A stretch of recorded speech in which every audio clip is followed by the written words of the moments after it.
अल्हम्दुलिल्लाह नहमदुहु व नस्तईनुहु व नस्तगफिरुहु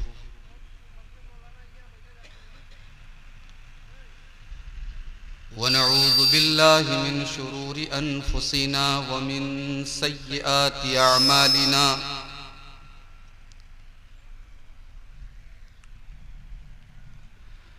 मन यहदिहिल्लाहु फला मुदिल्ल लहु व मन युद्लिल फला हादिय लहु व अशहदु अल्ला इलाहा इल्लल्लाहु वहदहु ला शरीक लहु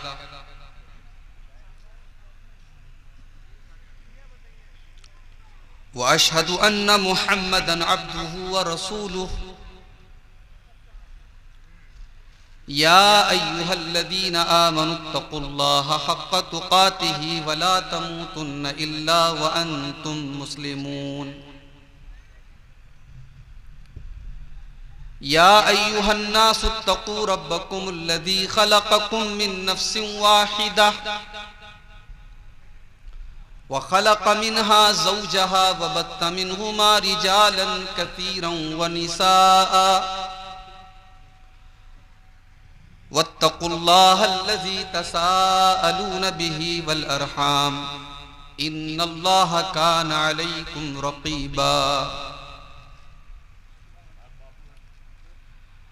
या अय्युहल्लज़ीना आमनुत्तक़ुल्लाहा वक़ूलू क़ौलन सदीदा युस्लिह लकुम अअमालकुम व यग़फिर लकुम ज़ुनूबकुम वमन युतिइल्लाह व रसूलहु फ़क़द फ़ाज़ फ़ौज़न अज़ीमा अम्मा बअदु फ़इन्न ख़ैरल हदीस किताबुल्लाह व ख़ैरल हदी हदी मुहम्मदिन सल्लल्लाहु अलैहि वसल्लम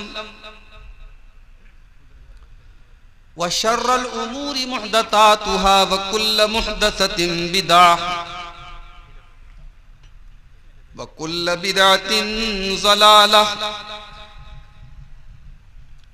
व कुल्ल ज़लालतिन फिन्नार अऊज़ु बिल्लाहि मिनश शैतानिर रजीम बिस्मिल्लाहिर रहमानिर रहीम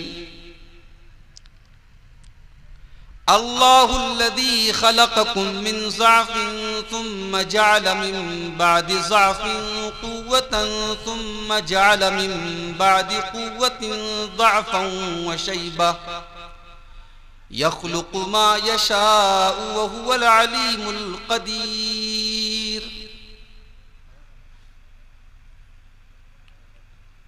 सदर मोहतरम, उलमाए किराम, मोहतरम बुजुर्गों, नौजवान साथियों, पर्दा नशीन माँ और बहनों, प्यारे बच्चों, जिला आजमगढ़ के इस गांव बाबू सालार में पहली बार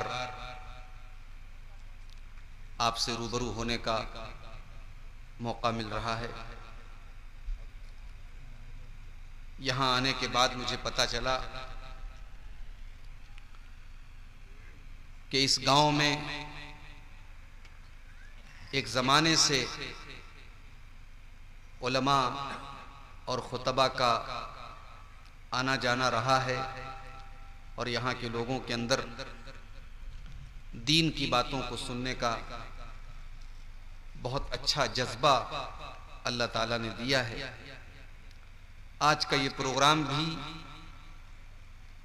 जाहिर है इस गांव के लोगों के दीनी जज्बे की अक्कासी कर रहा है और मैं दुआ करता हूँ अल्लाह ताला से आज के इस प्रोग्राम को हम सब के हक़ में खैर व बरकत का सबब बनाए और ये जो कोशिश हुई है हमारे नौजवानों की तरफ से अल्लाह ताला इस कोशिश को कबूल फरमाए और जो बातें आज इस स्टेज से बयान की जा रही हैं अल्लाह ताला कहने वालों को, सुनने वालों को, सबको अमल की तौफीक अता फरमाए, आमीन।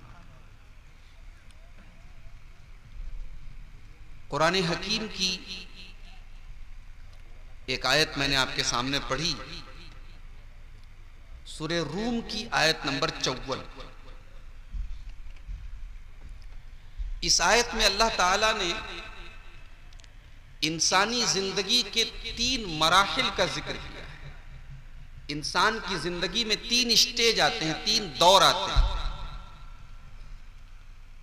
अल्लाहुल्लज़ी खलक़कुम मिन ज़अफ़िन, अल्लाह तबारक व तआला ने इंसान को कमजोर पैदा किया। इंसान जब पैदा होता है, बच्चा कमजोर होता है, बल्कि बचपन का पूरा जो दौर है वो कमजोरी का दौर होता है। इंसान,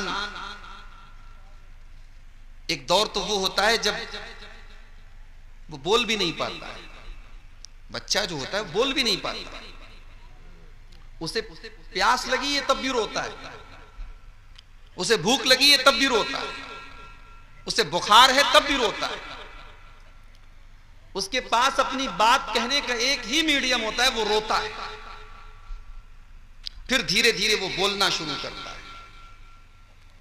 धीरे धीरे उसके बदन में अल्लाह ताला ताकत डालता है, घुटनों के बल चलता है। फिर लड़खड़ा लड़खड़ा के दीवार के सहारे चलने की कोशिश करने लगता है। और जब पहली बार बच्चा चलने लगता है तो माँ बाप बहुत खुश हो जाते हैं, मेरा बच्चा चलने लगा। कमजोरी का दौर है। अल्लाह ने कहा कि हमने तुम्हें कमजोर पैदा किया। अल्लाहुल्लज़ी खलक़कुम मिन ज़अफ़िन, अल्लाह तबारक व तआला ने तुमको कमजोर बनाया। तुम्हारी जिंदगी का वो दौर जो शुरुआती दौर है, जो बचपन का दौर है, वो कमजोरी का दौर है। जिस्म भी तुम्हारा कमजोर है, दिमाग भी तुम्हारा कमजोर है, ताकत की कमी है तुम्हारे अंदर। सुम्मा जअल मिन बादि ज़अफ़िन क़ुव्वतन,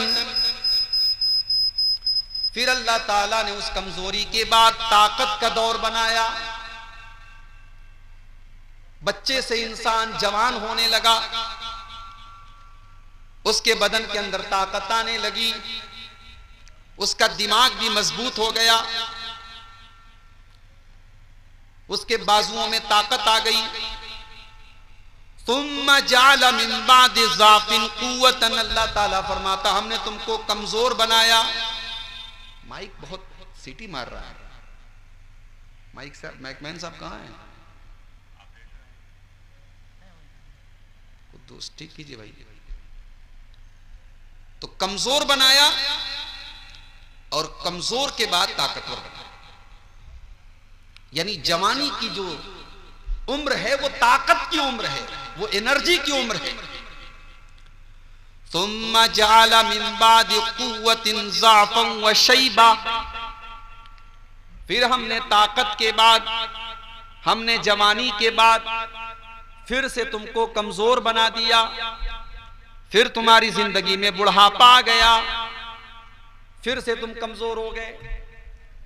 यानी बचपन भी कमजोरी का दौर है, बुढ़ापा भी कमजोरी का दौर है, बीच में एक ही दौर है जो ताकत का दौर है, जो कुछ करने का दौर है। वो कौन सा दौर है? वो जवानी का दौर है। तो आज मुझे जो तकरीर का उन्वान मिला है, इस्लाहे मुआशरा में नौजवानों का किरदार क्या है और औरतों का किरदार क्या है। तो पहले मैं चाहता हूं कि इस पर हम बात करें कि नौजवानों का किरदार क्या है इस्लाहे मुआशरा। जाहिर है किसी समाज की रीढ़ की हड्डी होते हैं नौजवान। नौजवानों के बगैर समाज तरक्की नहीं कर सकता। दुनिया की हर कौम अपने नौजवानों पर तवज्जो देती है, अपने नौजवानों पर फोकस करती है। नौजवानों को रोजगार दिया जाता है, नौजवानों को पढ़ाई लिखाई के मौके दिए जाते हैं, नौजवानों की ताकत इस्तेमाल की जाती है, नौजवानों का टैलेंट इस्तेमाल किया जाता है। चाइना के अंदर एक दौर ऐसा आया कि नौजवान बहुत कम हो गए, बूढ़ों की तादाद बढ़ने लगी, तो वहां की हुकूमत ने बाकायदा लोगों को प्रमोट किया कि बच्चे ज्यादा पैदा हो, ताकि नौजवान नस्ल का इजाफा हो। नौजवान समाज में होना जरूरी है, बैलेंस तभी बना रहे। तो नौजवानी की जो उम्र है मेरे भाई, ये हकीकत में पूरी जिंदगी में सबसे काम का दौर यही है। इंसान बचपन में बहुत सारे काम करने के काबिल नहीं होता। भाई अभी बचपन है, अभी दिमाग वहां तक नहीं जा रहा है, अभी सोच वहां तक नहीं जा रही है, और बुढ़ापे में बहुत कुछ करना चाहता है, कर नहीं सकता क्योंकि ताकत नहीं है। तो ये जो जवानी का बीच का दौर है, ये अल्लाह ताला की तरफ से बहुत बड़ा गिफ्ट है मेरे प्यारे भाई, बहुत बड़ी नेमत है अल्लाह ताला की ये जवानी की उम्र। और इसीलिए अल्लाह ताला कल कयामत के दिन जवानी का तुमसे अलग से हिसाब भी लेने वाला है। अल्लाह के प्यारे नबी जनाब मोहम्मद रसूलुल्लाह सल्लल्लाहु अलैहि वसल्लम फरमाते हैं, तिरमिजी की रिवायत है, ला तज़ूलु क़दमा इब्न आदम मिन इंद रब्बिही यौमल क़ियामा। कयामत के दिन इंसान अपनी जगह से हिल नहीं सकता, इंसान अपनी जगह से टल नहीं सकता जब तक वो 5 सवालों का जवाब न दे दे। 5 सवालों का जवाब दिए बगैर कोई हिल भी नहीं सकता है। और उन 5 सवालों में एक सवाल ये भी होगा, वअन शबाबिही फी माबला, मेरे बंदे मैंने तुझको जो जवानी का दौर दिया था, जो 20 साल से लेकर के 40 साल का जो दौर था, जो तेरी जिंदगी का गोल्डन दौर था, जो तेरी जिंदगी का सबसे बेहतरीन दौर था, जो तेरी जिंदगी का कुछ कर गुजरने का दौर था, मेरे बंदे तू बता तूने अपनी जवानी को कहां गुजारा, तू तेरी जवानी कैसे गुजरी। जवानी का अलग से हिसाब देना पड़ेगा। हमारी शरीयत में नौजवान को इतनी अहमियत दी गई है कि कुरान के अंदर अल्लाह ताला ने पूरी एक सूरत नाजिल की है, सूरतुल कहफ। जुमा का दिन है कल, मौका निकाल के थोड़ा 15 से 20 मिनट लगेंगे, तिलावत कर लीजिएगा सूरह कहफ की। अल्लाह के रसूल सल्लल्लाहु अलैहि वसल्लम की हदीस है, जो जुमा के दिन सूरह कहफ पढ़ ले तो अगले जुमा तक अल्लाह ताला एक रोशनी अता करता है, अगले जुमा तक अल्लाह ताला की तरफ से एक नूर अता किया जाता है उस आदमी को जो जुमा के दिन सूरह कहफ पढ़े। सूरह कहफ का नाम कहफ क्यों पड़ा? कहफ के माने अरबी में होते हैं गार, गुफा। ये कौन सी गुफा है, ये कौन सा गार है जिसके नाम पर इस सूरत का नाम सूरह कहफ पड़ा? जब इस सूरत का आप मुताला करेंगे, सूरत की तिलावत करेंगे, इसको पढ़ेंगे, तो इस सूरत में अल्लाह ताला ने एक वाकया बयान किया है, असहाबे कहफ का वाकया। कुछ अल्लाह के बंदे ऐसे थे जिन्होंने अपने दौर के जालिम बादशाह को चैलेंज किया। जालिम बादशाह मुशरिक था, शिर्क करता था और शिर्क करवाता था। उसको चैलेंज किया और उसकी आंखों में आंखें डाल करके कहा, हमारा रब अल्लाह है और हम अल्लाह के साथ किसी और को शरीक नहीं कर सकते। जब जालिम बादशाह की तरफ से उन नौजवानों को जान का खतरा महसूस हुआ, तो उन नौजवानों ने अपना इलाका, अपनी बस्ती छोड़ करके एक गार में जाकर के उन्होंने पनाह ली और 309 साल तक वो गार में सोए रहे। अल्लाह ताला ने 309 साल तक उनको जिंदा रखा, वो सोए रहे 309 साल तक। जाहिर है एक नॉर्मल इंसान सोया नहीं रह सकता, लेकिन अल्लाह ताला ने अपनी कुदरत से उनको 309 साल तक सुलाया। लंबा वाकया है, मैं वाकये की डिटेल में नहीं जाना चाहता, लेकिन कुरान करीम ने जब इस वाकये को बयान किया तो जिस नुक्ते को कुरान ने हाईलाइट किया है वो क्या है? इन्नहुम फित्यतुन आमनू बिरब्बिहिम वज़िदनाहुम हुदा। गार के अंदर जाकर के पनाह लेने वाले और अपने ईमान को बचाने के लिए अपना वतन छोड़ने वाले वो अल्लाह के नेक बंदे, कुरान कहता है वो चंद नौजवान थे। वो 20 साल से लेकर के 40 साल के बीच की उम्र के लोग थे। इन्नहुम फित्यतुन, वो चंद नौजवान थे जो अपने रब के ऊपर ईमान लाए थे। नौजवानों का ये मकाम है मेरे प्यारे भाई। हजरत मूसा अलैहिस्सलाम फिरौन के दरबार में आकर के तौहीद की दावत दे रहे हैं और कह रहे हैं कि ऐ फिरौन, मैं अल्लाह का रसूल हूं और मैं अल्लाह की तरफ बुलाने आया हूं, तू बनी इसराइल को मेरे हवाले कर दे। बनी इसराइल को तूने गुलाम बना के रखा है, उनसे तू गुलामी करवाता है, उनको तू मेरे हवाले कर दे। मूसा अलैहिस्सलाम की इस दावत तौहीद पर ज्यादातर लोग ईमान नहीं लाए, चंद लोग ईमान लाए। कौन लोग ईमान लाए? फमा आमन लिमूसा मिन कौमी फमा आमन लिमूसा इल्ला ज़ुर्रिय्यतुम मिन कौमिही। कुरान कहता है कि मूसा के ऊपर ईमान लाने वाले उनकी कौम के चंद नौजवान थे। नौजवान नस्ल के लोग ईमान लाए, बूढ़े लोग ईमान नहीं लाए। इसलिए कि जब हक बात पेश की जाए तो नौजवान का जो ज़हन होता है वो जल्दी एक्सेप्ट करता है हक बात को, बनिस्बत एक उस इंसान के जिसने गलत रास्ते पर अपनी उम्र के 50 साल 60 साल गुजारे हों, वो मैच्योर हो चुका हो, तो उसका हक की तरफ आना मुश्किल होता है। लेकिन जो नौजवान होता है उसके हक की तरफ आने के चांसेस ज्यादा होते हैं, इम्कानात ज्यादा। तो मेरे भाइयों, नौजवान हमारी शरीयत में बड़ी अहमियत रखता है और इसीलिए हमारी शरीयत में नौजवानों पर बड़ी तवज्जो दी है। हमारे प्यारे नबी जनाब मोहम्मद रसूलुल्लाह सल्लल्लाहु अलैहि वसल्लम के सहाबा में आप देखिए, आपके सहाबा में आपको एक बड़ी तादाद उन सहाबा की मिलेगी जो नौजवान थे और अल्लाह के रसूल ने नौजवानों से काम लिया। हजरत खालिद बिन वलीद जो इस्लाम के बहुत बड़े कमांडर हैं, जिनको अल्लाह के नबी ने सैफुल्लाह का लक़ब दिया, अल्लाह की तलवार का लक़ब दिया। हजरत खालिद रज़ी अल्लाह ताला अन्हु जब इस्लाम लाते हैं तो एक नौजवान है। हजरत अली रज़ी अल्लाह ताला अन्हु 13 साल की उम्र में इस्लाम लाते हैं। उस्मान गनी नौजवान है, हजरत ज़ैद नौजवान है, हजरत बिलाल नौजवान है, हजरत साद इब्न अबी वक्कास नौजवान है, हजरत अबू तलहा नौजवान है। अल्लाह के रसूल के जो वो साहबा हैं, जो टॉप के साहबा हैं, जिन्होंने अल्लाह के रसूल के दीन के लिए अपना सब कुछ निछावर कर दिया। अगर आप उनकी सीरत उठा के देखें, उनमें बड़ी तादाद, उनकी मेजॉरिटी नौजवानों की थी। नौजवानों ने ज्यादातर आपका साथ दिया। आज हम मुआशरे की इस्लाह करना चाहते हैं, हम समाज को सुधारना चाहते हैं। जाहिर है कि समाज को अगर सुधारना है तो नौजवानों के बगैर तो आप नहीं सुधार सकते। समाज को सुधारना है, नौजवान को सुधार लो, समाज ऑटोमेटिक सुधर जाएगा। समाज की बुनियाद है नौजवान। जिस मुआशरे का नौजवान गलत रास्ते पर है, बदकारी के रास्ते पर है, नशे का आदी है, दुनिया परस्त है, वो समाज कभी नहीं सुधर सकता। सबसे पहले नौजवान की इस्लाह करना पड़ा।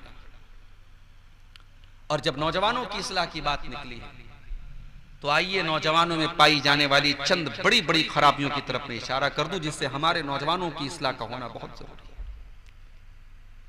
सबसे बड़ी और सबसे खतरनाक जो खराबी हमारे नौजवानों में पाई जा रही है, शर्मगाह का गलत इस्तेमाल। जाहिर है जवानी की उम्र है, अल्लाह ताला ने मर्द के अंदर भी और औरत के अंदर भी एक दूसरे के लिए कशिश रखी है, अट्रैक्शन रखा है। इस उम्र में नौजवान के बहकने के चांसेस बहुत ज्यादा होते हैं, गलत रास्ते पर जाने के चांसेस बहुत ज्यादा होते हैं। इसीलिए अल्लाह के नबी ने बड़ी ताकीद के साथ फरमाया है कि अगर नौजवान कोई जवान हो चुका है, शादी के काबिल हो चुका है, तो जल्दी से उसकी शादी करा दो।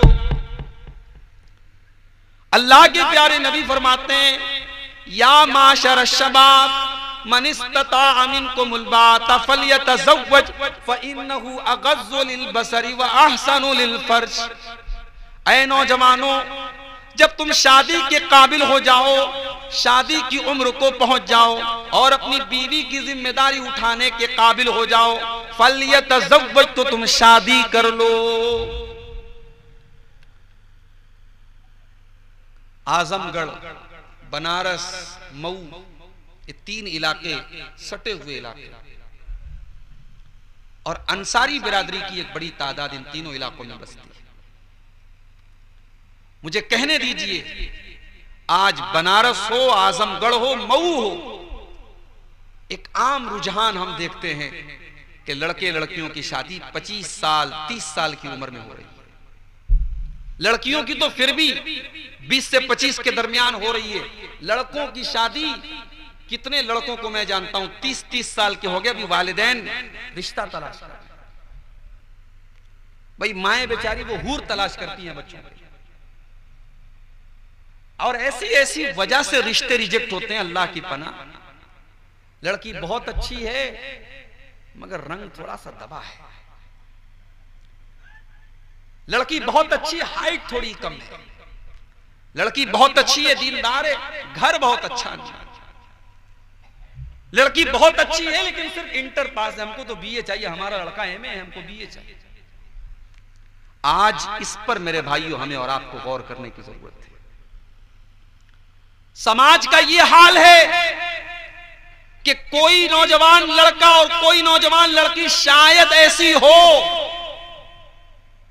जो गुनाह से इस दौर में बच जाए, वरना हालात इतने खराब हैं कि बदकारी की ये आग हम सबके घरों तक पहुंच चुकी है। मेरे भाई, कोई घर महफूज नहीं है, कोई खानदान महफूज नहीं है। मोबाइल से लेकर के, टीवी से लेकर, अखबार से लेकर के, यानी घर से कदम निकालते ही इंसान की शहवत को भड़काने वाली हजारों चीजें मौजूद हैं। और इस दौर में आप अपने जवान लड़के की शादी 30 और 32 साल की उम्र में कर रहे हैं। जो लड़का 18 और 20 साल की उम्र में शादी के काबिल हो रहा है, उसकी शादी आप 30 साल की उम्र में कर रहे हैं। मुझे बताइए, क्या वो 10 साल नमाज पढ़ करके और रोजा रख करके वो गुनाह से बच जाए? नहीं मेरे भाई, अल्लाह के नबी ने बिल्कुल साफ ऐलान कर दिया, शादी की उम्र हो गई है, शादी की जिम्मेदारी उठा सकते हो। आपने ये नहीं कहा नमाज पढ़ लो चल जाएगा काम, आपने ये नहीं कहा कुरान पढ़ लो काम चल जाएगा, तहज्जुद पढ़ लो काम चल जाएगा। शादी की जरूरत है तो शादी कराना पड़ेगा भाई, किसी और चीज से काम नहीं चलेगा। ज़िनाकारी को रोकना है ना, निकाह को आसान करो और सही उम्र में लड़कों और लड़कियों की शादी करो। लड़के तो फिर भी कभी कभी कह देते हैं अपने बाप से, अपनी मां से कि मेरी शादी करा दो। लड़की बेचारी तो हयादार होती है, शर्मीली होती है, वो तो किसी से कह भी नहीं सकती। वो तो भाई उसकी जो एक औरत की एक हया होती है वो रुकावट बनती है। आप एक लड़की की शादी 28 साल की उम्र में, 30 साल की उम्र में कर रहे हैं और बेबुनियाद चीजों को आपने बुनियाद बना के रखा है। कहीं बिरादरी का मसला है, कहीं खानदान का मसला है, कहीं घर बार का मसला है। अल्लाह के बंदो, मुनासिब रिश्ता मिले, अच्छे लोग हैं, दीनदार लोग हैं, लड़का कमा रहा है, आपकी बीवी, आपकी बेटी की जरूरतें एक हद तक पूरी कर सकता है, शादी कर दो। बड़े मसाइल हैं मेरे भाई। आपके गांव में जब चोरी होने लगे बहुत ज्यादा, तो आप क्या करेंगे? अगर गांव में चोरी के वाकयात बहुत ज्यादा होने लगे तो आप अपने घर की चौकीदारी मजबूत करेंगे, अपने घर का ताला मजबूत करेंगे, अपने घर की चौकसी बढ़ा देंगे। मेरे प्यारे भाइयों, समाज में ज़िनाकारी के वाकयात बढ़ रहे हैं, समाज में बदकारी के वाकयात बढ़ रहे हैं, गर्लफ्रेंड और बॉयफ्रेंड बनाने का चलन बढ़ता चला जा रहा है। मुसलमान लड़कियां होटलों में जा रही हैं, रेस्टोरेंट पर अपने बॉयफ्रेंड के साथ मुलाकातें कर रही हैं। मोबाइल ने आकर के बेड़ा और गर्क कर दिया है। इंस्टाग्राम और फेसबुक पर चैटिंग हो रही है। बेहयाई के इस सैलाब को रोकने का कोई तरीका नहीं हमें नजर आता है, सिवाय इसके कि हम अपनी लड़के लड़कियों की सही उम्र में उनकी शादी कर दें। अल्लाह के प्यारे नबी फरमाते हैं, या माशर शबाबी, ऐ नौजवानों, जब तुम शादी के काबिल हो जाओ, फल यतज़व्वज, तो तुम जल्दी से शादी कर लो। फ़इन्नहु अग़ज़्ज़ु लिलबसरी व अहसनु लिलफ़र्जी, इसलिए कि शादी कर लेने से इंसान की निगाहें नीची हो जाती हैं और इंसान की शर्मगाह महफूज हो जाती है।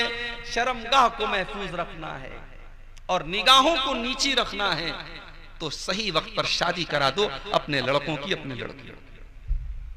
मगर शादी होगी कैसे? 150 बारातियों को नाश्ता पानी और बेहतरीन खाने का इंतजाम कराना जरूरी है लड़की के बाप के लिए। दामाद को कम से कम कार नहीं दे सकते तो बुलेट बाइक तो देनी ही पड़ेगी।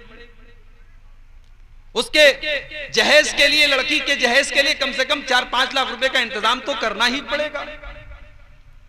शर्म आनी चाहिए हमको, शर्म आनी चाहिए।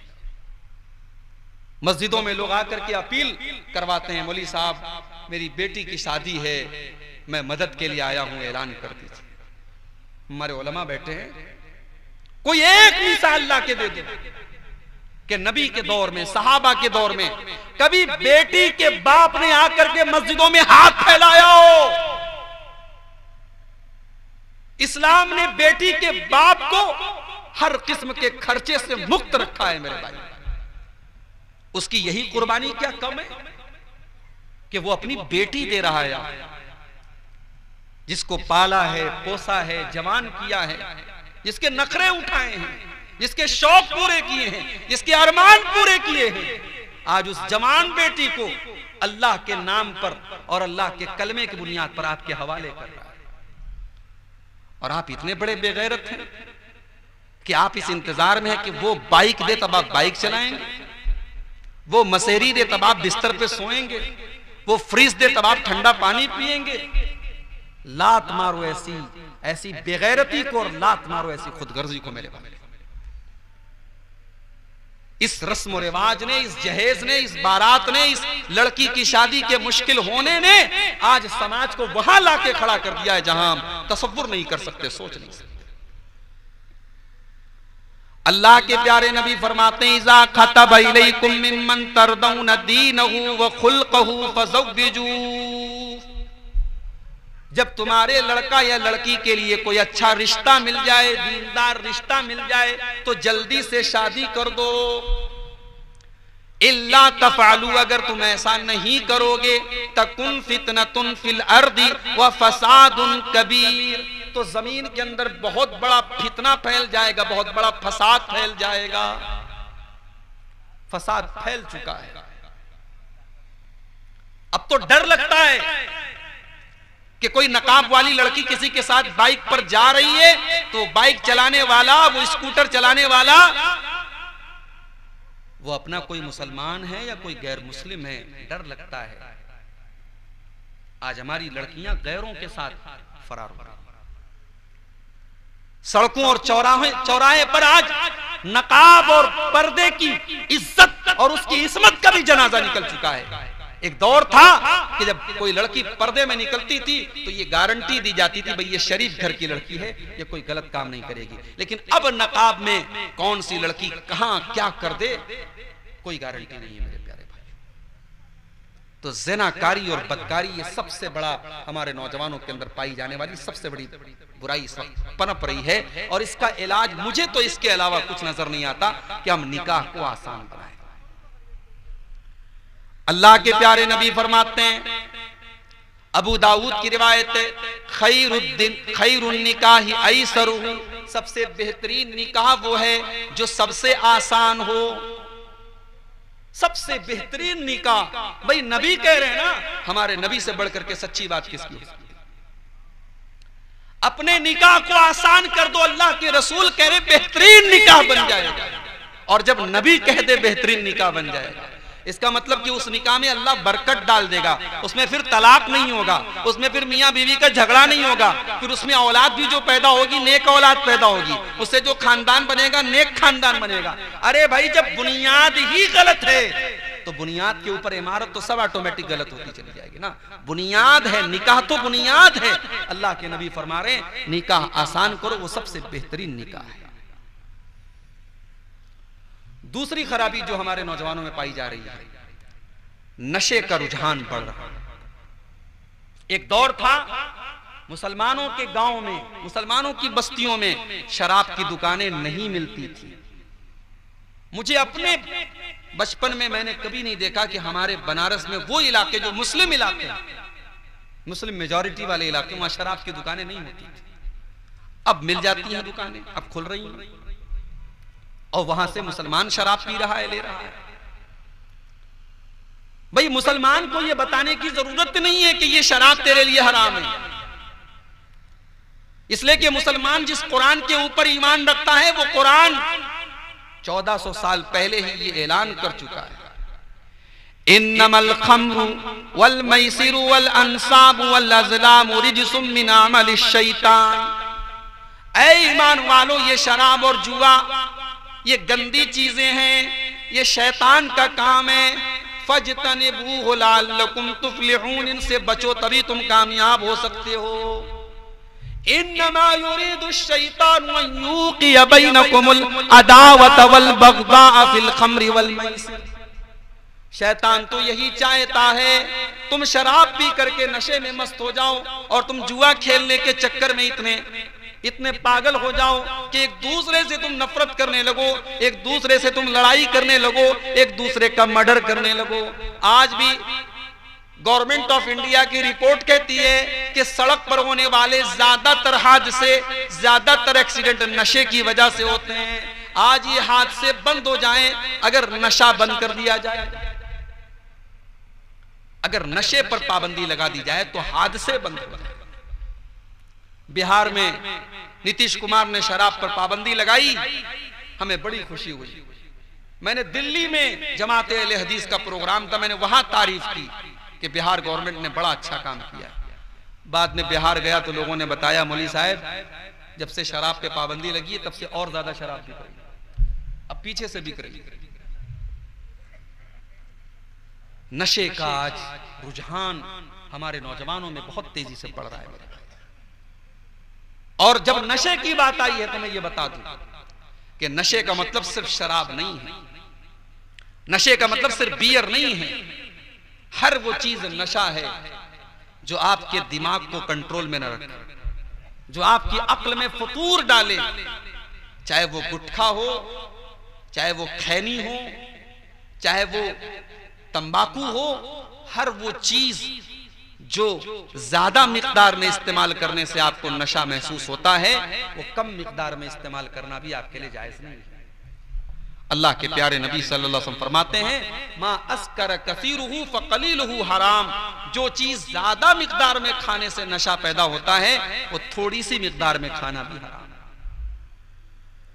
तो नशे का रुझान बहुत तेजी से बढ़ रहा है। और मुझे वो हदीस याद आ रही है, अल्लाह के प्यारे नबी सल्लल्लाहु अलैहि वसल्लम फरमाया, इब्न माजा की रिवायत है, लयकूनन्ना अक़वामुन फी उम्मती, मेरी उम्मत के अंदर ऐसे लोग आएंगे, यस्तहिल्लूनल हिरा वल हरीर, जो ज़िनाकारी को हलाल कर लेंगे, जो रेशम को हलाल कर लेंगे, और वो शराब पिएंगे और शराब का नाम बदल बदल करके वो शराब पिएंगे। युज़फ़ु अला रूसिहिम बिल मआज़िफ़, उनके सर के ऊपर, उनके सरों के ऊपर नाच गाने की आवाजें आएंगी। गोया अल्लाह के नबी हेडफोन की तरफ इशारा कर रहे हैं, जो आज हमारा नौजवान लगा करके चलता है। उनके सरों के ऊपर नाच गाने की आवाजें आएंगी, वो शराब भी पिएंगे, वो ज़िना भी करेंगे। अल्लाह के नबी फरमाते हैं, लयक़ज़िफ़न्नल्लाहु बिहिम इलल अर्ज़, अल्लाह ताला ऐसे लोगों को जमीन में धसा देगा, ऐसे लोगों को अल्लाह ताला जमीन में धसा देगा। वयजअलन्ना मिनहुम अलक़िरदत वल खनाज़ीर, और उनको सूअर और बंदर बना देगा। उलमा कहते हैं कि सूअर और बंदर बनाने का दो मतलब है। एक मतलब तो है कि रियल में अल्लाह ताला हकीकत में सूअर और बंदर बना देगा, और एक मतलब ये भी हो सकता है कि हैं तो इंसान मगर अल्लाह ताला सूअर के जैसी ज़हनियत बना देगा और बंदर के जैसी ज़हनियत बना देगा। सूअर और बंदर के जैसे बेहया और बेशरम और बेगैरत हो जाएंगे जब शराब और ज़िनाकारी में लतपत हो जाएंगे। मेरे प्यारे नौजवान साथियों, आज नशे का मसला भी बहुत बड़ा मसला है और समाज की इस्लाह नहीं हो सकती जब तक हमारा नौजवान नशे से अपनी इस्लाह नहीं करेगा। तीसरी बड़ी प्रॉब्लम नौजवानों के अंदर जो है, जराइम की कसरत। आज मुस्लिम नौजवान जराइम की तरफ जा रहा है, कत्ल खून खराबे की तरफ जा रहा है। किसी को कत्ल करना, किसी को लूट लेना, किसी का माल हड़प लेना, यह मुसलमान का काम नहीं है मेरे भाई। मुसलमान को तो यह सिखाया गया है, अल मुस्लिमु मन सलिमल मुस्लिमून मिन लिसानिही व यदिही। मुसलमान तो वो है जिसके हाथ से किसी को तकलीफ ना पहुंचे, जिसकी जुबान से किसी को तकलीफ ना पहुंचे। अगर एक नौजवान के अंदर ताकत है, उसकी ताकत का इस्तेमाल जालिम के खिलाफ होना चाहिए, जुल्म के खिलाफ होना चाहिए, जुल्म करने के लिए नहीं होना चाहिए। अल्लाह के प्यारे नबी सल्लल्लाहु अलैहि वसल्लम फरमाते हैं, अल मोमिनुल कविय्यु खैरुम मिनल मोमिनिज़ ज़ईफ़। ताकतवर मोमिन कमजोर मोमिन से बेहतर है। अल्लाह के नजदीक ताकतवर मोमिन कमजोर मोमिन से बेहतर है। आप ताकत पैदा करें, अपने जिस्म को मजबूत बनाएं, अपने दिमाग को मजबूत बनाएं, मगर ताकत का इस्तेमाल सही कामों में करें। किसी एक बेगुनाह को अगर आपने कत्ल कर दिया तो इस्लाम की नजर में इतना बड़ा अपराध है कि पूरी मानवता और पूरी इंसानियत का कत्ल अल्लाह ताला ने इसको करा। मन कतल नफ्सन बिगैरि नफ्सिन औ फसादिन फिल अर्दि फकअन्नमा कतल अन्नास जमीआ। एक इंसान की हत्या करने वाला, एक इंसान को कत्ल करने वाला पूरी इंसानियत का कातिल है। सूरह फुरकान में अल्लाह ताला ने अपने नेक बंदों की सिफत बयान करते हुए फरमाया, वल्लज़ीना ला यदऊना मअल्लाहि इलाहन आखर। मेरे नेक बंदे तो वो हैं जो अल्लाह के साथ किसी और को नहीं पुकारते, शिर्क नहीं करते। वला यक़्तुलून नफ्सल्लती हर्रमल्लाहु इल्ला बिल हक़्क़ि। और वो किसी बेकसूर की हत्या नहीं करते, किसी को कत्ल नहीं करते। वला यज़्नून, और वो ज़िना नहीं करते। शिर्क करना, कत्ल करना और ज़िना करना, ये तीन अकबरुल कबायर है। बड़े बड़े गुनाहों में सबसे बड़े बड़े गुनाह यही तीन गुनाह है। तो मुसलमान कातिल नहीं हो सकता, मुसलमान क्रिमिनल नहीं हो सकता।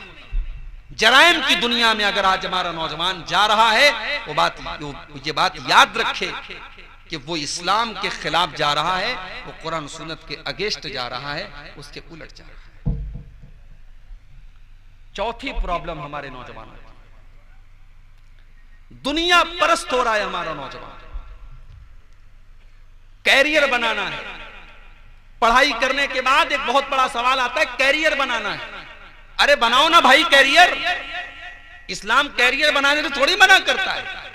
अच्छी नौकरी करो, अच्छा बिजनेस करो, अच्छा काम करो, अपने बाल बच्चों को अच्छा खिलाओ, अच्छा पहनाओ। इस्लाम कहां मना करता है? इस्लाम की तो यह तालीम है कि अगर आप मेहनत करके अपने बच्चों को अच्छा खिला रहे हैं, पिला रहे हैं, तो भाई हमारी नजर में तो ये दुनिया का काम है ना। एक आदमी दुकान चला रहा है, एक आदमी कारोबार कर रहा है, एक आदमी नौकरी कर रहा है, दुनिया कमा रहा है ना, इस पर भी उसको सवाब मिलेगा। वो कमा तो रहा है दुनिया, अपने बच्चों को खिला रहा है, अपनी बीवी को खिला रहा है, मगर इस पर भी उसे सवाब मिलेगा। अल्लाह के प्यारे नबी फरमाते हैं सल्लल्लाहु अलैहि वसल्लम, आपने मिसाल देते हुए फरमाया, 4 तरीके के दीनार हैं। एक दीनार तुम अल्लाह के रास्ते में खर्च कर रहे हो, एक दीनार तुम किसी गुलाम को आजाद करने में खर्च कर रहे हो, एक दीनार तुम किसी गरीब को दे रहे हो और 1 दीनार तुम अपने परिवार के ऊपर खर्च कर रहे हो। अल्लाह के प्यारे नबी फरमाते हैं आज़मुहा अजरन दीनारुन अनफक्तहु अला अहलिका, सबसे ज्यादा सवाब तुम्हें उस दीनार पर मिलेगा जो दीनार तुम अपने फैमिली के ऊपर, अपने परिवार के ऊपर, अपने बाल बच्चों के ऊपर खर्च करते हो। मेरे प्यारे भाइयों, इस्लाम कारोबार से मना नहीं करता, इस्लाम नौकरी से मना नहीं करता, इस्लाम कैरियर बनाने से मना नहीं करता। अरे इस्लाम तो वो दीन है, हमारे नबी ने तो यहां तक फरमाया महमा अनफक्त खैरन, तुम जो भी हलाल रास्ते में खर्च करोगे तो उजरु अलैहा, उस पर तुम्हें सवाब मिलेगा। हत्तल लुकमतल्लती तरफउहा इला फी इमरातिक, यहां तक कि तुम अपनी बीवी के मुंह में जो लुकमा डालते हो, अपनी बीवी को जो तुम खाना खिलाते हो, उस खाने का भी तुमको सवाब मिलेगा। बीवी को खाना, एक मसला यह भी साबित हुआ कि कभी कभी बीवी को अपने हाथ से भी खाना खिलाना चाहिए। भाई मियाँ बीवी का ताल्लुक बड़ा प्यारा ताल्लुक है। बाज लोग इसको गुलाम और लौंडी वाला ताल्लुक बना के रखते हैं और बड़े फख्र से कहते हैं कि मेरी बीवी मुझसे डरती है, मेरी बीवी की मजाल नहीं कि मेरे सामने बात कर सके। तो उनको ये हदीस जाके सुना दो, अल्लाह के रसूल कह रहे हैं बीवी के मुंह में लुकमा डालने पर सवाब मिलेगा। तो कभी कभी बीवी के मुंह में लुकमा डाल के भी उसको खिलाना चाहिए। समझ रहे हैं? तो दुनिया कमाओ मेरे भाई, मेरे नौजवान साथियों, दुनिया के लिए आप मेहनत करें, आप नौकरी करें, आप पढ़ाई करें, मगर दुनिया आपको सब कुछ ना समझे। ये तसव्वुर ना हो कि बस यहीं रहना है और उस जिंदगी को आप भूल जाएं। यहां कितने दिन रहना है भाई? 60 साल रहना है, 70 साल रहना है, 80 साल रहना है, बहुत जिंदगी मिल गई 100 साल रहना है। उसके बाद शाहरुख खान को भी मन्नत छोड़ के जाना है, उसके बाद अमिताभ बच्चन को भी जलसा छोड़ के जाना है। उनके बंगले का नाम जलसा है ना, बड़े बड़े बंगले हैं, करोड़ों के अरबों के बंगले हैं। इंसान अपनी जिंदगी गुजार देता है इन बंगलों को बनाने में, इन प्रॉपर्टीज को बनाने में, और जिस दिन मरता है लोग आकर के ताजियत करके चले जाते हैं, जनाजा पढ़ के चले जाते हैं और इंसान के साथ कुछ नहीं जाता है मेरे भाई। तो ये मिजाज जो हमारे यहां दुनिया परस्ती का मिजाज बना है, ऐसा हमने अपनी लाइफ स्टाइल को ऐसा बना लिया है, ऐसा लगता है हमें हमेशा यही रहना है। मेरे नौजवान साथियों, अपने नबी की जिंदगी जरा उठा करके देखो। अल्लाह के प्यारे नबी की जिंदगी कितनी सिंपल थी, कितनी सादा थी। आपने दुनिया से कभी दिल नहीं लगाया, दुनिया को कभी आपने अपने घर में नहीं आने दिया, सादा जिंदगी आपने गुजारी। छोटा सा मकान है, छोटा सा कमरा है, 9 बीवियां आपकी हैं, 9 कमरों में रहती हैं। 9 के 9 कमरे इतने छोटे छोटे कमरे हैं कि हजरत सईद इब्ने मुसय्यिब कहते हैं कि इतने अल्लाह के रसूल के कमरों की हाइट इतनी कम थी, मैं हाथ उठाता था तो अल्लाह के नबी के कमरे की छत तक मेरा हाथ चला जाता था। मिट्टी की कच्ची दीवारें, कच्चा फर्श है, खजूर के तने के पिलर्स हैं और टाट के बोरे का पर्दा लटक रहा है। ये नबी ये रहमत का कमरा है, ये इमाम कायनात का कमरा है, ये इस दुनिया के सबसे अजीम इंसान का कमरा है। हजरत उमर फारूक रजी अल्लाह ताला अन्हु एक मर्तबा अल्लाह के रसूल से मिलने के लिए आते हैं। जब नबी के कमरे में, नबी के हुजरे में दाखिल होते हैं, देखा एक मामूली सी चटाई बिछी है, अल्लाह के प्यारे नबी उसी चटाई पर आराम कर रहे हैं। किनारे थोड़ा सा जौ रखा हुआ है, एक छोटा सा लकड़ी का प्याला है और छत पर एक मशकेजा लटक रहा है। ये अल्लाह के रसूल का कमरा है, ये कायनात के इमाम के कमरे का फर्नीचर है। उमर फारूक की आंखों में आंसू आ जाते हैं। अय अल्लाह के रसूल, कैसर और किसरा तो अपने अपने महलों में आराम से रहते हैं और आप अल्लाह के नबी होकर, इस दुनिया के सबसे अजीम इंसान होकर के आप ऐसी जिंदगी गुजारते हैं। हजरत उमर की आंखों से आंसू बह रहे हैं, हजरत उमर रो रहे हैं। अल्लाह के नबी फरमाते हैं, ऐ उमर, अमा तरजा अन तकून लहुमुद दुनिया व तकून लना अल आखिरा। ऐ उमर, क्या तुम ये नहीं चाहते हो कि कैसर और किसरा को तो दुनिया मिल जाए और तुम्हारे नबी को आखिरत मिल जाए, तुम्हारे नबी को आखिरत की नेमतें मिल जाए? ऐ उमर, क्या तुम ये नहीं चाहते हो? मेरे नौजवान साथियों, कैरियर बनाने के चक्कर में इतने अंधे न हो जाओ कि आखिरत के ऐशो आराम को भूल जाओ। दुनिया में अपने मकान और बंगले बनाने के चक्कर में इतने अंधे न बन जाओ कि जन्नत में अपना मकान बनाना भूल जाओ। आज हमारा नौजवान अपने कारोबार में इतना लगा हुआ है, हय्या अलस सलाह की आवाज भी उसको नहीं सुनाई देती है। वो रात को 2-2 बजे तक फेसबुक पर लगा हुआ है, सुबह फजर की अजान हो रही है, अस्सलातु खैरुम मिनन नौम की आवाज आ रही है, मगर मेरा नौजवान मोबाइल छोड़ करके जब रात में 2 बजे वो सोया है तो बिस्तर से वो कैसे उठेगा? वो हय्या अलस सलाह की आवाज पे मस्जिद में जाने को तैयार नहीं है। मेरे प्यारे नौजवान साथियों, दुनिया परस्त न बनो, दुनियादार न बनो। अल्लाह ने अपने नेक बंदों की तारीफ करते हुए फरमाया, रिजालुल्लाह तुलहीहिम तिजारतु वला बैउन अन जिक्रिल्लाह व इकामिस सलाति व ईताइज ज़कात। मेरे नेक बंदे तो वो होते हैं, मेरे अच्छे बंदे तो वो होते हैं कि उनका कारोबार और उनकी तिजारत उनको कभी नमाज से नहीं रोकती, उनको अल्लाह के जिक्र से कभी नहीं रोकती। हजरत सालिम बिन अब्दुल्ला, हजरत उमर के पोते, खाने काबा का तवाफ कर रहे थे। हिशाम बिन अब्दुल मलिक उस दौर का हुक्मरां था, इत्तेफाक से वो भी आया हुआ था। उसकी नजर पड़ी हजरत सालिम के ऊपर, जानता था बड़ी शख्सियत है, हजरत उमर के पोते हैं, हजरत अब्दुल्ला इब्न उमर के बेटे सालिम बिन अब्दुल्ला। सलाम किया, ऐ सालिम, मैं हिशाम बिन अब्दुल मलिक हूं, अमीरुल मोमिनीन हूं, इस दौर का बादशाह हूं। ऐ सालिम, तुम्हें कोई जरूरत हो तो मुझसे मांग लो, मुझसे सवाल कर लो। हजरत सालिम ने मुस्कुरा करके कहा, अल्लाह के घर में हूं, तुम भी अल्लाह के घर में हो, मैं भी अल्लाह के घर में हूं। अल्लाह के घर में अल्लाह को छोड़ करके किसी और से कुछ मांगूं, ये मुझे जेब नहीं देता, ये मुझे अच्छा नहीं लगता।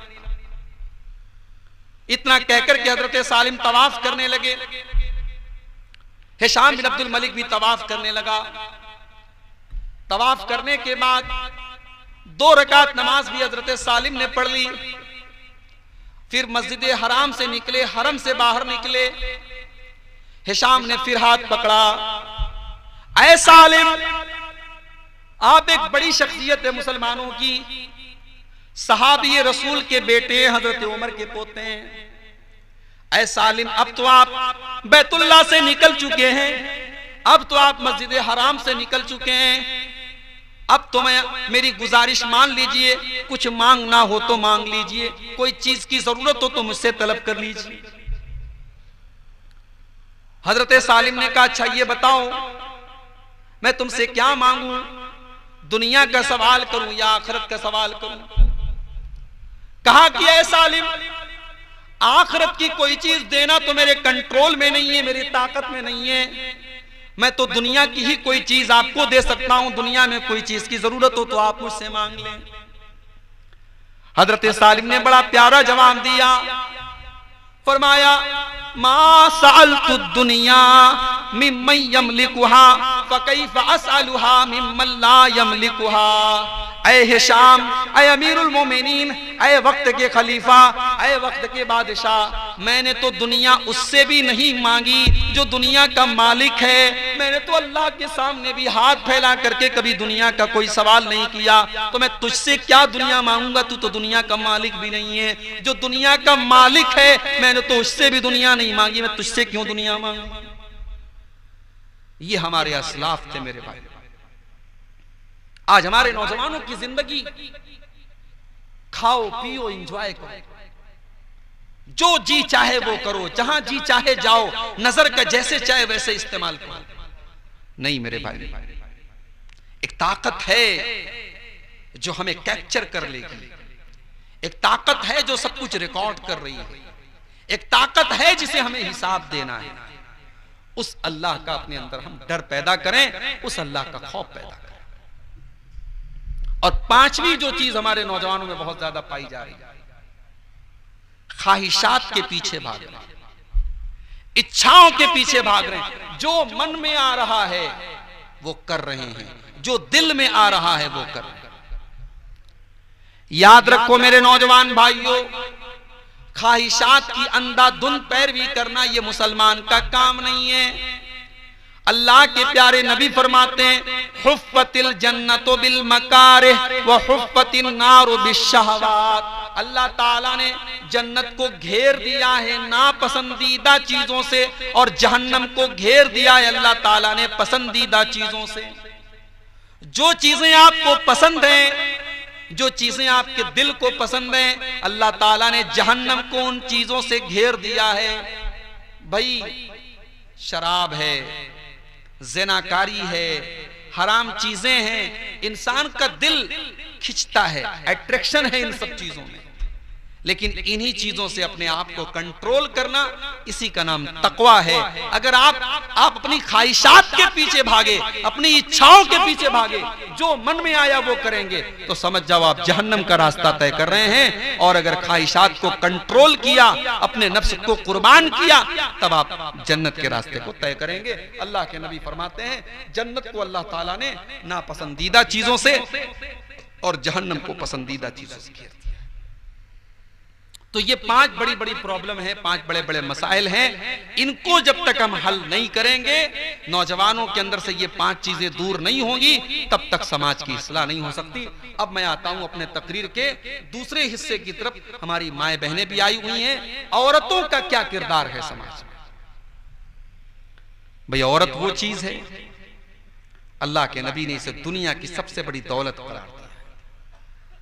इससे कीमती कोई चीज दुनिया में नहीं है। अद्दुनिया कुल्लुहा मताउन व खैरु मताइद दुनिया अल मरअतु सालिहा। दुनिया पूरी की पूरी फायदा उठाने की चीज है, और दुनिया की सबसे बड़ी दौलत अगर कोई है तो नेक औरत है। नेक औरत से बड़ी कोई दौलत नहीं है। औरत अगर चार काम कर ले, ज्यादा कुछ नहीं करे, सिर्फ चार काम कर ले, अल्लाह के नबी फरमाते हैं वो जन्नत में ही नहीं बल्कि जन्नत के जिस दरवाजे से चाहे वो जन्नत में जा सकती है। सिर्फ चार काम उसे करना है। अय्युमा इमरातिन सल्लत खमसहा व सामत शारहा व अताअत ज़ौजहा व अहसनत फरजहा। जो औरत पांचों टाइम की नमाज की पाबंदी कर ले, जो रमजान के रोजे रखे, जो अपने शौहर की इताअत करे और जो अपनी शर्मगाह की हिफाजत करे, जो औरत ये चार काम कर ले, अल्लाह के नबी फरमाते हैं दखलत मिन अय्यबवाबिल जन्नति शात। ऐसी औरत जन्नत के जिस दरवाजे से चाहे जन्नत में जा सकती है। मुझे बड़ी खुशी हुई, बाबू सालार में आने के बाद मुझे लोगों ने बताया यहां मस्जिद में जुमा की नमाज में औरतों के आने का भी इंतजाम किया गया। बड़ी कमी है हमारे अंदर। आजमगढ़ के कई इलाकों में मैंने देखा, शाहपुर मुगलानी के अंदर भी प्रोग्राम था, वहां पर भी मुझे लोगों ने बताया कि मस्जिद में औरतों का इंतजाम नहीं है। हफ्ते में एक जुमा की नमाज होती है, उसमें मौलवी साहब तैयारी करके आधा घंटे का खुतबा देते हैं, दीन की बातें बताते हैं, और हमने अपनी औरतों को उस आधा घंटे की बात से भी महरूम करके रखा है। मेरे भाइयों, आज अल्लाह की कसम खा करके कहता हूं कि हमने अपनी औरतों तक दीन की बातों को जितना पहुंचाना चाहिए हमने नहीं पहुंचाया है। हमने अपनी औरतों को दीन से बहुत दूर रखा है, और उसका नतीजा है कि आज हमारी नौजवान नस्ल, हमारी नौजवान लड़कियां जब कॉलेज में जाती हैं, जब यूनिवर्सिटी में जाती हैं, तो वो दीन से बिल्कुल दूर हो जाती हैं, और जो चाहता है जहां चाहता है उनको लेके चला जाता है। अपनी बेटियों को, अपनी बहनों को दीनी तालीम दो मेरे भाई। बेटी को पालना, और खास तौर से इस दौर में पालना कोई आसान काम नहीं है। बेटी की परवरिश बहुत बड़ा इम्तिहान भी है, और इस पर बहुत बड़ा सवाब भी आपको मिलेगा। अल्लाह के प्यारे नबी फरमाते हैं मनिबतुलिया मिन हाज़िहिल बनाति बिशैइन कुन्न लहू सित्रम मिनन नार। जिसको अल्लाह ताला बेटी दे करके उसका इम्तिहान ले, उसके घर में बेटी पैदा हो गई, अब अल्लाह ताला इम्तिहान ले रहा है, और जो इस इम्तिहान में खरा उतर जाए, अपनी बेटी की सही परवरिश करे, बेटी को सही तालीम दे, कुन्न लहू सितरम मिनन्नार, वो बेटियां अपने माँ बाप को जहन्नम की आग से बचाने का काम करेंगी। वो बेटियां कल क़यामत के दिन अपने माँ बाप को जहन्नम की आग से बचाएंगी। बेटी की परवरिश का मतलब सिर्फ ये नहीं है उसको जवान कर दिया, उसकी शादी कर दी। बेटी की परवरिश में एक चीज ये भी शामिल है कि उसे बचपन से शर्म व हया सिखाई जाए, उसे दीन सिखाया जाए, उसे बताया जाए कि एक मुसलमान औरत कैसी होती है। हमारे एक दोस्त हैं, इलाहाबाद के रहने वाले हैं, सऊदी अरब में बेचारे काम करते हैं, रियाज में रहते हैं। उनकी 11 साल की लड़की है। अभी कल उनका फोन आया था, एक बात उन्होंने बताई, बड़ी अच्छी बात बताई, और मैं इसीलिए इस बात को यहां नकल भी कर रहा हूं। उन्होंने कहा, शेख साहब मेरी एक आदत है, मैं डेली रोजाना अपने बच्चों को फोन करता हूं और बस 15 मिनट ही सही मैं उनको दीन की बातें बताता हूं, उनको सहाबा की बातें बताता हूं, उनको कुरान की बातें बताता हूं, उनको हदीस की बातें बताता हूं। अपने दोस्त की ये बात सुनकर के मेरी आंखें छलक गई कि एक बाप सऊदी अरब में रहता है, अपनी औलाद से सैकड़ों किलोमीटर दूर रहता है, मगर औलाद की दीनी तरबियत की इतनी फिक्र है कि डेली वो अपने बच्चों को दीनी तालीम के लिए टाइम निकालता है, उनको सिखाने के लिए, उसको समझाने के लिए। आज हम अपने बच्चों के साथ अपने घर में रहते हैं, मगर अपने बच्चों को हम टाइम नहीं देते मेरे भाई, अपने बच्चों को दीन की बातें नहीं बताते, अपनी लड़कियों को हम हया की तालीम नहीं देते, अपनी लड़कियों को अम्मा आयशा के बारे में नहीं बताते, अपनी बेटियों को हजरत फातिमा के बारे में नहीं बताते।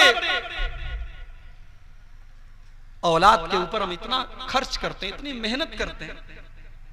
औलाद के ऊपर सबसे बड़ी मेहनत यह है कि अपनी औलाद को दीनदार बना दो मेरे भाई, अपनी औलाद के अंदर अल्लाह का डर पैदा कर दो, अपनी औलाद के अंदर तकवा पैदा कर दो।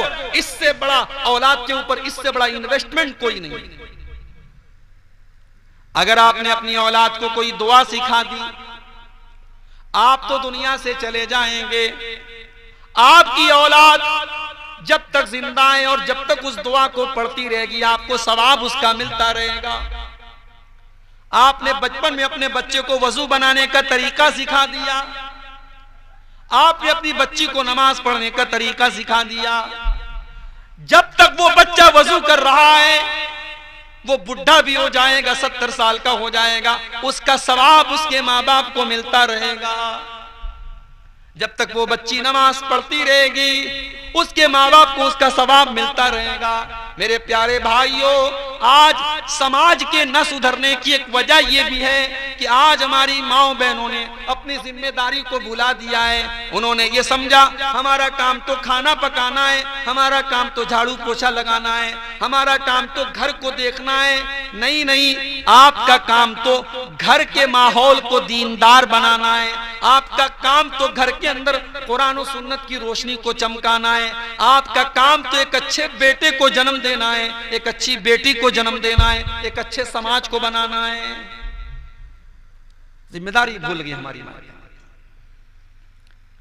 हमारे बच्चे हमारे जीते जी यतीम हो गए, मोबाइल में हम इतने फिदा हो गए, मोबाइल में इतने मगन हो गए। बाप अलग मोबाइल में लगा है, बच्चे अलग मोबाइल में लगे हैं, माँ अलग मोबाइल में लगी है। आज न बच्चों के लिए माँ बाप के पास टाइम है, न माँ बाप के लिए बच्चों के पास टाइम। अब वो हदीस, वो वाकयात, किस्से कहानी हो गए। बनी इस्राइल का वो बेटा जो अपने बाप के लिए रात भर दूध का प्याला अपने माँ बाप के लिए लेकर के खड़ा था, बच्चे पैर पकड़ पकड़ के रो रहे थे, मगर न बच्चों को माँ बाप के पहले दूध पिलाया और न माँ बाप की नींद को खराब किया, उनको उठाया। सुबह हो गई, जब माँ बाप उठे तब उनको दूध पिलाया और फिर अपने बच्चों को पिलाया। अब तो इस तरीके के वाकयात बयान करो तो लोग कहते हैं मौलवी साहब अब तो ये सब मुमकिन नहीं है। क्यों मुमकिन नहीं है? क्योंकि अब माँ बाप हकीकत में माँ बाप हैं ही नहीं।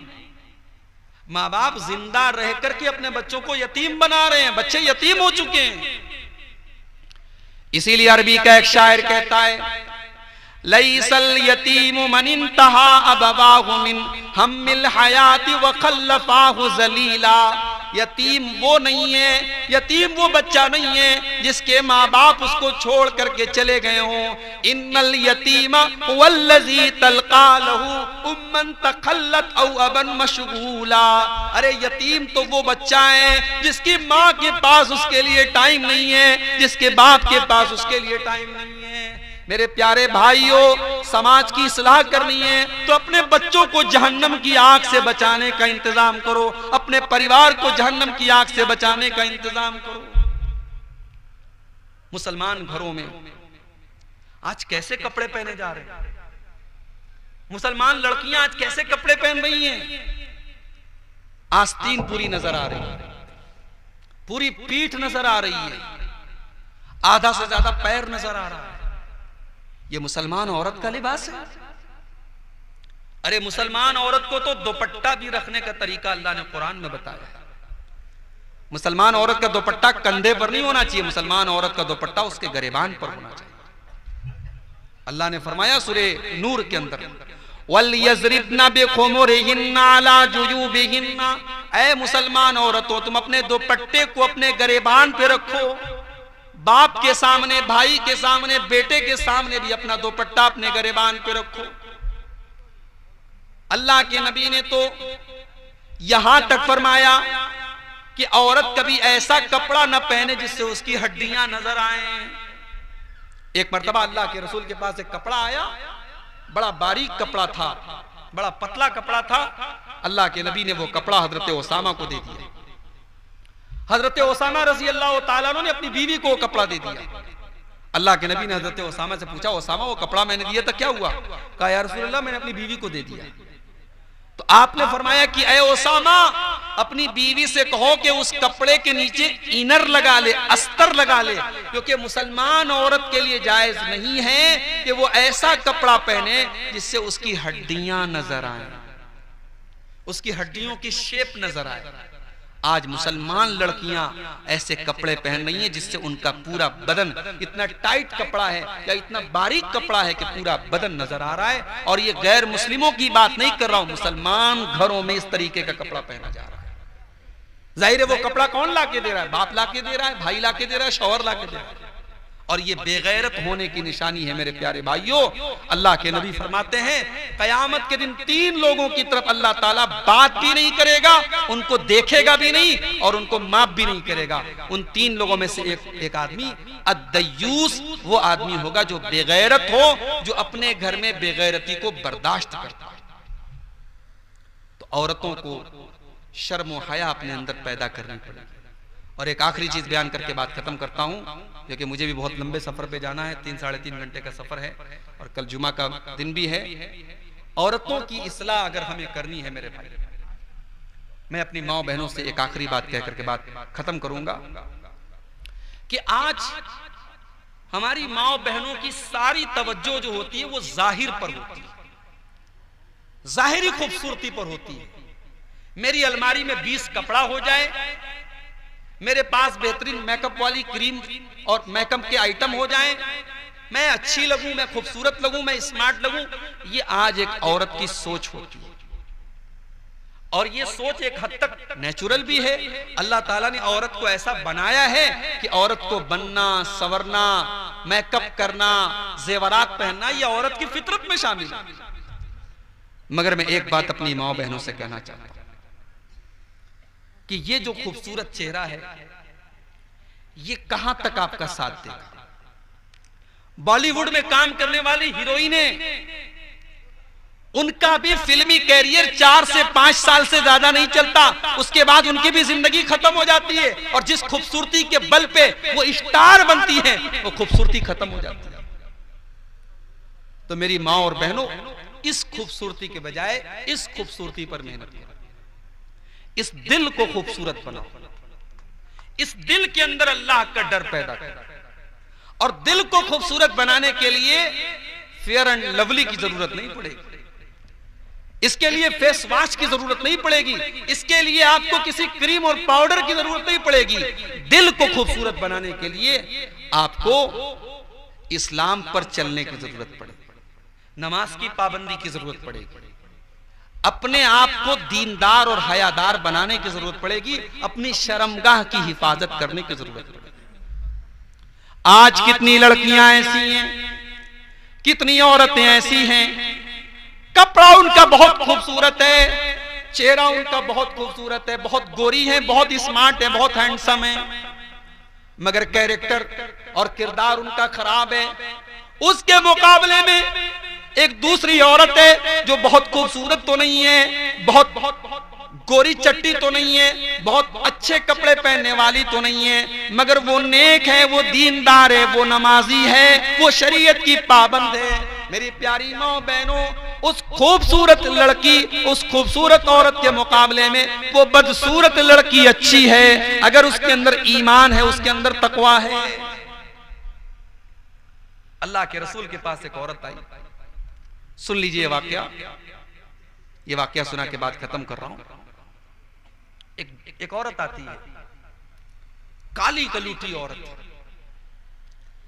आकर के कहती है कि अल्लाह के रसूल, मुझे मिर्गी का दौरा आता है, और जब मिर्गी का दौरा मुझे आता है मैं बेहोश हो जाती हूं, मुझे होश नहीं रहता, और मैं बेहोश जब होती हूं तो मेरा कपड़ा भी उतर जाता है, मैं नंगी हो जाती हूं। अय अल्लाह के रसूल, आप दुआ कर दीजिए अल्लाह से, मेरी ये मुसीबत खत्म हो जाए, ये दौरा खत्म हो जाए, ये बड़ा परेशान करके रखा है मुझे इस परेशानी में, इस बीमारी में। काली कलूटी औरत है, हदीस के अल्फाज है, बुखारी की रिवायत है, खूबसूरत नहीं है, काली कलूटी औरत। अल्लाह के नबी ने कहा कि अगर तुम चाहती हो तो मैं दुआ कर देता हूं, और मैं दुआ कर दूंगा तुम इंशाअल्लाह ठीक भी हो जाओ, लेकिन अगर तुम सब्र कर लो और इस बीमारी को बर्दाश्त कर लो तो मैं वादा करता हूं तुमको जन्नत मिलेगी। इन शीती सबरती फलकी अल जन्ना, अगर तू सब्र करेगी तो तुझे जन्नत मिलेगी। वो इन शीती दाऊतु लकी, और अगर तू चाहेगी तो मैं दुआ कर दूंगा तू ठीक हो जाएगी। हदीस के अल्फाज हैं, बुखारी की रिवायत है, जब अल्लाह के नबी ने उस औरत के सामने ये दो ऑप्शन रखे, इतनी खतरनाक बीमारी है, मिर्गी का दौरा आता है, लेकिन अगर इस बीमारी पर वो सब्र करेगी तो उसे जन्नत मिलेगी, और अगर दूसरी तरफ अल्लाह के नबी दुआ कर देंगे तो बीमारी खत्म हो जाएगी, लेकिन फिर जन्नत की गारंटी नहीं मिलेगी। मेरी प्यारी माँ बहनों, जरा गौर करो, जरा सोचो, उस औरत ने कौन से ऑप्शन को चुना? उस औरत ने कहा, अल्लाह के रसूल, अगर इस बीमारी को बर्दाश्त करने की वजह से मुझे जन्नत मिल रही है तो फिर ये सौदा महंगा नहीं है, ये सौदा आसान है, ये सौदा सस्ता है। अय अल्लाह के रसूल, मुझे ये बीमारी गवारा है, आप दुआ मत कीजिए, मैं सब्र कर लूंगी, मुझे जन्नत चाहिए, मैं जन्नत में जाना चाहती हूं। मगर अल्लाह के रसूल, बस एक गुजारिश है आपसे, बीमारी तो गवारा है, मिर्गी का दौरा तो गवारा है, मगर इस दौरे में मेरा बदन खुल जाता है, मैं नंगी हो जाती हूं, ये मुझे गवारा है। अल्लाह अकबर। काली कलूटी औरत है, मगर अपने जिस्म की नुमाइश उसे पसंद नहीं है, बेहयाई उसे पसंद नहीं है। अल्लाह के नबी ने कहा, ठीक है, मैं दुआ करूंगा, इंशाअल्लाह तुम्हारा सतर नहीं खुलेगा।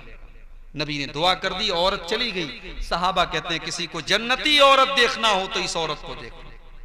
मेरी प्यारी माँ और बहनों, अपने चेहरे पर जितनी मेहनत आप करती हैं, उतनी ही मेहनत अपने किरदार और अपने कैरेक्टर को बचा करके रखने में कीजिए। एक औरत की शर्म और हया, उसका कैरेक्टर, उसका किरदार, ये सबसे कीमती चीज है। अपने किरदार पर कभी आंच मत आने दीजिए। आपके सामने मरियम की मिसाल मौजूद है। हजरत मरियम, जिनका नाम अल्लाह ताला ने कुरान में बार बार लिया है, जिनको अल्लाह ने इतना ऊंचा मकाम दिया कि अल्लाह के नबी कहते हैं कि मरियम अपने दौर की सबसे बेहतरीन औरत थी। खैरु निसाइया मरियम, अपने दौर की सबसे बेहतरीन औरत थी मरियम। मरियम के अंदर क्या क्वालिटी थी? अल्लाह कहता है अल्लती अहसनत फरजहा, मरियम ने अपनी शर्मगाह की हिफाजत की, मरियम ने अपने कैरेक्टर की हिफाजत की, मरियम ने अपने किरदार की हिफाजत की, मरियम ने अपने किरदार पर कोई धब्बा नहीं आने दिया। दौर बहुत खराब है, हालात बहुत खराब हैं। मेरी प्यारी माँ और बहनों, घर से निकलते ही जालिम भेड़िए और हवस का निशाना बनाने के लिए आपको हर तरफ से घेरे हुए हैं, लेकिन आपको हवस के इन भूखे भेड़ियों से अपनी इस्मत को बचा करके रखना है। और यही आपकी सबसे बड़ी कामयाबी है और यही सबसे बड़ी खूबसूरती है, एक औरत अगर अपनी शर्म और हया की हिफाजत करे। मैं उम्मीद करता हूँ कि हमारी माएँ बहनें इन नसीहतों पर अमल करेंगी और हमारे नौजवान भाई भी जो बातें बयान की गई है उनको अमली जामा पहनाने की कोशिश करेंगे। इस्लाह मुआशरा में ख़वातीन और नौजवानों के किरदार के ताल्लुक से ये चंद अहम बातें मैंने आपके सामने रखी हैं। अल्लाह से दुआ है रब्बुल आलमीन हमें इन बातों पर अमल की तौफीक अता फरमाए। इससे पहले कि मैं अपनी तकरीर खत्म करूं, एक ऐलान मैं करना मुनासिब समझता हूं। आप जानते हैं मैं बनारस से आया हूं। बनारस के करीब में एक जगह है मुगल सराय, बहुत मेन जगह है। मुगल सराय में अब तक जमात अहले हदीस की कोई मस्जिद नहीं थी, लेकिन अब अल्हम्दुलिल्लाह वहाँ 10-15 नौजवान हुए हैं और उन लोगों ने मस्जिद के लिए एक ज़मीन देखी है जो तकरीबन 1800 स्क्वायर फीट की ज़मीन है और 40 लाख रुपए में उसका सौदा तय हुआ है। उन लोगों ने सट्टा भी करा लिया है और 6 महीने के अंदर उस रकम का उन लोगों को इंतज़ाम करना है। और वो बेचारे जो 10-15 नौजवान हैं सब ऐसे ही मेहनत मजदूरी करने वाले हैं और उनका बहुत ज़्यादा लोगों से रब्त ज़ब्त भी जमात के लोगों से नहीं है। तो बनारस में वो लोग आए थे, हम लोग अपनी तरफ से जो भी सपोर्ट हो रहा है कर सकते हैं। मैं यहाँ आया हूँ और जिम्मेदारों से इजाज़त लेने के बाद मैं ये ऐलान करता हूँ कि आप जितने लोग यहाँ बैठे हैं, यहाँ पे जो भी आप उस मस्जिद की ज़मीन के लिए आपको जो भी ताउन करना है वो आप अपना ताउन यहाँ पेश कर दें। इंशाअल्लाह सबके नाम की एक इज्तिमाई रसीद बना करके मैं यहाँ के ज़िम्मेदारों को इंशाअल्लाह दे दूँगा। और ये बात याद रखें कि मस्जिद की ज़मीन में आप जो रकम देंगे इंशाअल्लाह वो जब तक वो मस्जिद ज़मीन पर मौजूद है और इंशाअल्लाह क़यामत तक मौजूद रहेगी तो उसका सवाब आपको मिलता रहेगा। इमारत में तो ये होता है कि 100 साल के बाद 50 साल के बाद इमारत बदल जाती है, मगर ज़मीन वो रहेगी। तो ये बड़ा बेहतरीन मौका है, यानी एक ऐसा अल्लाह की राह में हमारा ये ताउन होगा जो हमेशा हमारे काम आता रहेगा। तो मेरी बड़ी दर्दमंदाना आप सबसे गुजारिश है कि बढ़ चढ़ करके उस मस्जिद के लिए आप ताउन करें, जो भी हो सकता है। मैं उम्मीद करता हूं कि इस नेकी के काम में हम सब हिस्सा लेंगे और अल्लाह ताला के इस घर को बना करके हम जन्नत में अपने घर को इंशाअल्लाह पक्का कर लेंगे। अल्लाह ताला से दुआ है रब्बुल आलमीन हमें इस नेकी के काम में हिस्सा लेने की तौफीक अता फरमाए। रब्बुल आलमीन आज के इस प्रोग्राम को हमारे जिन भाइयों ने मुनक़िद किया है अल्लाह उनकी इस कोशिश को कबूल फरमाए। अल्लाह उनके मालो मनाल में अहलो अयाल में बरकत अता फरमाए। अल्लाह हम सबको हर किस्म की बुराई और गुनाह से महफूज रखे। अल्लाह ताला हमें से जो बीमार है उनको शिफाए कामिल आजिल अता फरमाए, जो रोजी रोटी से परेशान है अल्लाह उनके कारोबार में बरकत नसीब फरमाए। रब्बुल आलमीन हमारी नौजवानों की और हमारी ख़वातीन की इस्लाह फरमाए। रब्बुल आलमीन हमें से जो लोग बेनमाजी हैं उनको नमाजी बना दे, जो नमाजी है उनकी नमाजों में खुशू और खुजू पैदा फरमा दे। जब तक हम दुनिया में जिंदा रहें इस्लाम पर जिंदा रहें और खात्मा हम सबका ईमान पर हो। आमीन व आखिर दावाना अनिल हम्दुलिल्लाहि रब्बिल आलमीन। वस्सलामु अलैकुम व रहमतुल्लाह।